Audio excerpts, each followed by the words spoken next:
Yan po si Boy Tapa. May security guard doon na umawat. Buhayin mo yung sarili mo. Huwag kami mga Bisaya. Alam kong mahina ka. Alam kong mahina ka. Tarang... Hoy! Oh! Okay. Ang sinasabi po, si Sherilyn Gonzaga o mas kilala sa Cherry White. Lumapit po sa atin si Cherry White para ireklamo ang kanyang boyfriend na sinasabi po na mas kilala sa Boy Tapang. Ayan. Okay, malaman po natin, Idol Rafi, dahil may mga kani-kanila silang sinasabi laban sa isa't isa. May mga version sila. May mga version po sila. Mas maganda po na marinig din po natin mismo sa kanila. So parang vlogger to. Parehas vlogger po. At nag-aaway sila. Opo. Magkasintahan, magkaasawa. Magkasintahan, Idol. Okay. Hindi po sila kasal. Alright. So live-in. Live-in lang po. Pati pagbatiin natin kung ano yung problema, di subukan natin paayusin. Tulad mga ginawa natin mga nakarang araw hanggang ngayon. Oh. Opo. At meron tayong video. Sige. Panoorin po natin.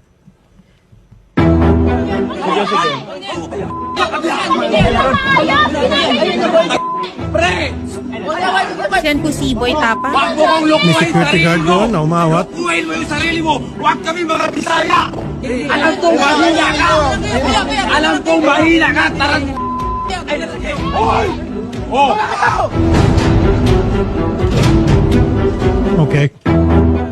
Tapos na? Sige, nandito ngayon si Ma'am Cherry White. And then mamaya, subukan natin tawagan si Boy Tapang. Ang ating purpose dito ay para mapag-ayos sila. Tulad ng nangyari kaninang kaso bago nito. Ayun. Taas mo muna. Kinakabahan si Ma'am Cherry White. Maling sila sa sorry. baba, sir. Sorry po. Bigla kayo na isa lang. Sabi ko, bago mag 3 o'clock, sorry na, medyo napa-extend yung kaninang complainant. Sige. Magandang hapon po, Ma'am Cherry White. Hello po, magandang hapon po. Nasabi na po sa amin kanina ni Sherry yung problema at susubukan po namin, tingnan namin kung pwede natin maayos pa to. Gaano kayo katagal na po magkasintahan ni Boy Tapa? Start po nung December 13. Dito lang po, bago lang. 1 year, wala pang 1 year, December Wala po. 13. Okay. Well, sayang naman po yun kahit papano. December, January, February, tatatlong buwan na kayo. Ano bang pinag-ugatan ng away ninyo? Ito po kasi yun eh. Pinagbintangan ako na nag-hack po daw ako ng Facebook. Nahinak ko daw po yung Facebook, which is nung isang gabi po, akala niya hinak ko yung Facebook niya, pero lahat po ng Facebook nag-log out. Nag-message siya sa akin na ipapatulpo daw po niya ako.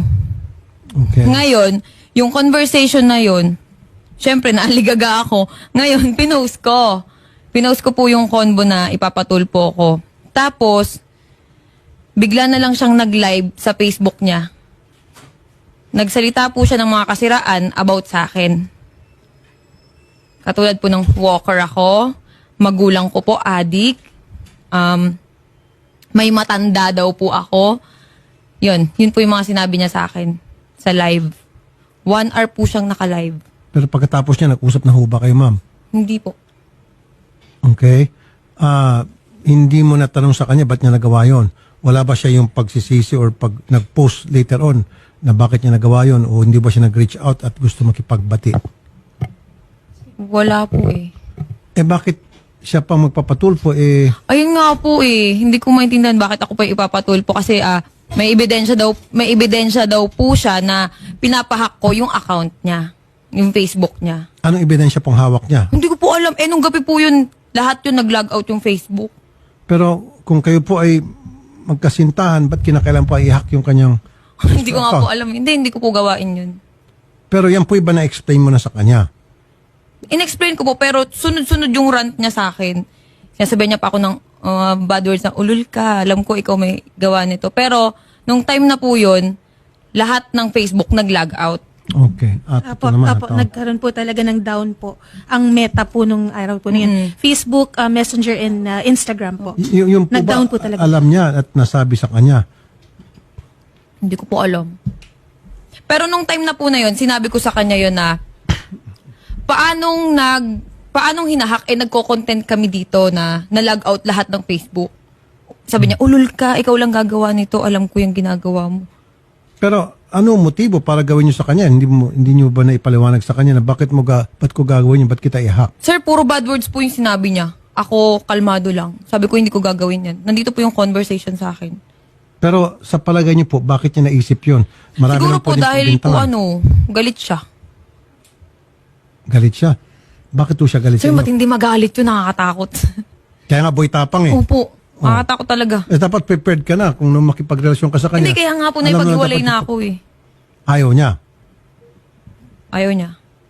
Siguro give it a try. Kasi siyempre ma'am, nung pinasok mo relationship with him, alam mo kung ano yung karakter, yung pagkatao niya. Dapat tanggap mo Sir, niya, nung ready nagkakilala ka. kami, hindi po siya ganun. Sobrang lambing niya. Hmm. Sobrang bait niya. Okay, maganda yung sinabi mo. So, Opo. ano sa tingin mo ang dahilan nung sobrang bait niya, sobrang lambing niya, biglang nag 360 degrees? Sir, selos. Ayun. Yan Selos. sinasabi nila, huwag ka kasing magkaroon ng kasintahang maganda. Oo, di ba? Kasi kung ikaw magkasintahan maganda, talagang marami kang problema dyan. Siyempre, Sir, natural. maganda. Hindi po daw ako maganda. Kasi sinasabi niya sa live, unggoy ka din. Tanggalin mo yung maskara mo. Pangit Kasi na. sir, ritoke daw po yung ilong ko. Wala namang masama kung ritoke. Doon sa mga mga selosa at seloso, wag na kayo magkasintahan ng gwapo at maganda para hindi na kayo magsiselos. Wala nang aligid-aligid. Di ba? So, nagsiselo siya. Baka naman may pagbasihan, ma'am, para maging fair. Baka naman may pagbasihan yung pagsiselos niya. Sir, ito nga pilit kong sinasabi noon sa social media, ilabas mo kung anong dahilan ng hiwalayan natin. Bakit hindi mo malabas? Kasi sir, ayoko magsalita masisira siya. Hindi, pero ma'am, kasi wala siya rito. Subukan natin tawagan. Yung bang, okay, dati malambing siya. Sabi niya, sweet. Sobra. O, Para siyempre, akong prinsesa. tama lang yon. Usually, ganun talaga pag naniligaw. Pag tumagal-tagal na, hindi naman lahat, medyo may pagbabago. Pero, what led to it? Ano po yung mga nagawa mo sa tingin mo sa kanya na para naging ganun po yung kanyang pag-aasal na ngayon sa inyo? Kasi ganito po yan nag-start yan pati dun sa may nagpa-picture sa akin sa Alcoy, sa Cebu. Nag-away po kasi kami that time. Lagi kami nag-aaway. Laging punto selos. Siyempre ako nagselos din ako, pero yung pinagsiselosan ko nasa lugar. Okay. Nasa Ano po yung sa totoo. Cebu? Yung sa Cebu, sir, ganito yan Meron din kasi lumabas sa video po na nakita ko. Pero hindi po siya yung sinaktan ko. Opo. Yung mga kaibigan niya. Sir, dinipensahan ko po kasi yung sarili ko. Bumaba ako dun sa resort, nakapanty ako, nagsiswimming po ako nun that time. Opo. Tapos, pag akyat ko, galit na galit siya. Sabi niya sa akin, hinawakan niya yung kamay ko agad. Nakaganyan ako, sir. Hinawakan niya po yung kamay ko, tapos yung kaibigan niya, 4 na lalaki. Habang hawak niya ako, naka-video sila. Nasa kalsada po kami, may video ako. Nasa kalsada sila, nakipag-sex ka doon? Ginaganyan niya ako, nakipag-sex ka dyan sa baba? Anong ginawa mo dyan? Sabi ko, mga followers, nagpa-picture sa akin, anong masama? Doon na siya na-trigger. Nagselo siya, yun. So, may Galit na nagpa-picture galit sa mga followers, pinagselosan niya po yun. Opo. Yung mga taga Cebu. Doon po sa lugar na yun. Natural lang po sa ating mga vloggers, mag-isiguro sa kanya pag may nakikita mga followers nagpapapicture. Hindi niya po naunawaan yun. Bakit wala ho ba nagpapapicture sa kanya? Madami din po. Oh, at ikaw, nagsiselos ka ba pag may nagpapicture sa Hindi kanya? po. Normal po yun pag may nagpa-picture. Kaso kasi yung point po na yun, naghiwalay na naman kami. Yung mga nagpa-picture sa akin, pinatagay ako. Dun sa may resort. Siyempre, katuwaan po kami, yun. Pag akyat ko, yun, nagalit na siya. Anong dahilan daw bakit si Boy Tapang, siya pa sana magpapatulfo? Anong sinasabi? Pinahack ko daw po yung account niya, kaya ipapatulpo niya pagpapahak. ako. Okay. Na wala naman pong basihan. Okay. Kayo ho ba willing, ma'am, na pagbatiin ko na lang kayo? Hindi po. Ayaw mo na. Sayang naman po yung 3 buwan. Ay, hindi po. Hindi ako manghihinayang dun. Anong dahilan ba't nandito po kayo ngayon? Gusto ko po kasi sabihin sa kanya na kasi sa social media po tinitira na yung yung mental health ko talaga. May mga nagbabanta din. Tapos, hindi na ako makatulog ng maayos sa lahat ng sinasabi ng tao. Ganyan pala yung babaeng yan, may matanda. Kasi yung sinasabi niya pong matanda, tatay po ng anak ko yun.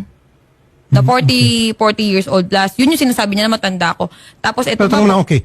Yung ba na isabi mo sa kanya bago kayo nakipagrelasyon sa kanya na ako ay merong anak at ang tatay nito ay alam niya 40 years po old? yun. Okay, so dapat hindi niya na sinisingil siya yon. Diniklara niya yun sa kanya. Okay. So ano pa po yung kanyang hinaing?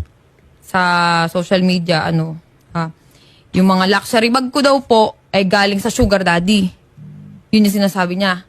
Na pinost ko, galing po yun sa sarili kong pinagpaguran yun. Yun yung ano ko kasi may mga nagko-comment sa akin, yung bag mo galing naman siya sa sugar daddy mo. Siyempre, nasasaktan ako, sir. Yung mga ganun na, nadadamay din po yung anak ko sa mga comment. Kaya sabi ko, daanin, hindi po ako sumagot sa Facebook. Gusto ko, daanin na lang namin sa... Okay.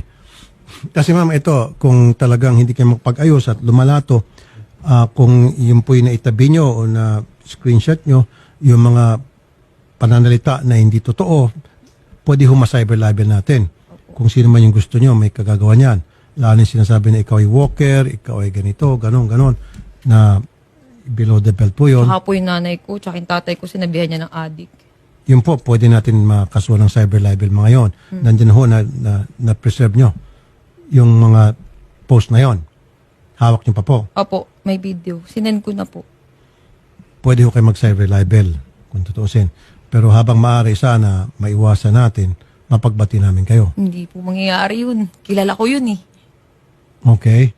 So, at least kayo po yung nakapagsalita na sa amin. Pag siya'y pumunta rito, alam na namin kung anong gagawin. Siya nga pala, kanina pala, maalala ko, yung lawyer po ni Boy Tapang gusto ata makipag-usap off-air. So, willing ho ba kayo pagkatapos nito, pag-usapin naman kayo off-air? Sige Meron po. atang gusto sabihin yung lawyer.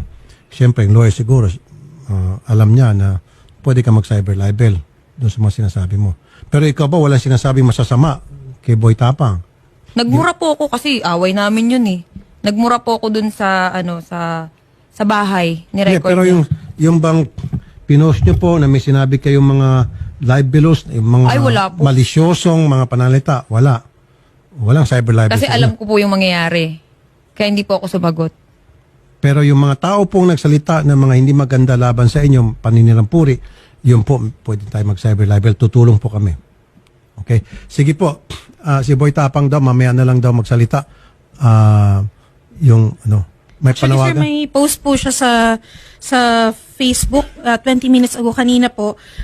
Kakagising ko lang, excited naman to. Kalmahan mo, alam ko, pangarap mo yan umabot sa Tulfo kagaya ng pag-utos mo kay Canada Girl dati. Asa na ang tawag, inihintay ko. Pero tinatawagan natin, sir, wala pong sumasagot po. Saan? Pupuntahan na lang daw po si Boy Tapang. Hindi niya tinatawagan? Shari? Hindi po, tinatawagan po natin, sir. Ringing po, hindi po sumasagot, sir. Pero Yung mga nakausap staff natin po kanina yung lawyer, di ba? Opo, hindi po sumasagot. Tas ngayon po, cannot be reached na po. Yung number po na ibinigay po ni Ma'am Kasi nga, Cherry White. ayaw nga nila ng on-air. Ang gusto nila off-air. Yung lawyer. Yung lawyer daw po ang willing Yung lawyer daw po, makipag-usap. Ma'am Cherry White, willing na ata makipag-usap. So mas maganda kung lawyer, alam niya na anong pwede mangyari base doon sa mga sinabi mo na mga post. Actually, Sir Rapi, meron din po akong lawyer. Pwede din po siyang, yun din yung makipag-usap. Lawyer to lawyer. Opo. Patay na, mukhang tumitindi na to. Habang maaari sana, kayong dalawa lang. Hindi po. Mas mabilis masolve yun kung kayong dalawa lang. Hindi Kasi na po pag lawyer kaya to lawyer, medyo ibang level na Napahiya yun. na po kasi ako sa social media eh. Wala nang Nadama yung anak ko eh. Walang pag-asa na magkabalikan Wala po kayo. po. Naku. Ano pong mensahe nyo kay Boy Tapang? Wag ho kayo magsalita ng mga masasip. Alam ko po yun. Alam ko. Sige. Sir. Kasi sa Facebook ko nga po, hindi ako nagsalita ng di maganda. Dito pa po kaya. Sige po, ano po yung mga gusto sabihin sa kanya? Nanunod po siya malamang kasi kinatbiris na po siya, pinatay niya yung cellphone. Ano po, ang gusto niyong ayan po, tingin sa camera. Mensahe niyo po sa kanya. Wala. Good luck. Yun lang. Good luck. Good luck sa'yo. Good luck sa atin. Yun lang po. Yun lang po. Siya yung subukan natin na on air. So lawyer mo, lawyer, pag-usap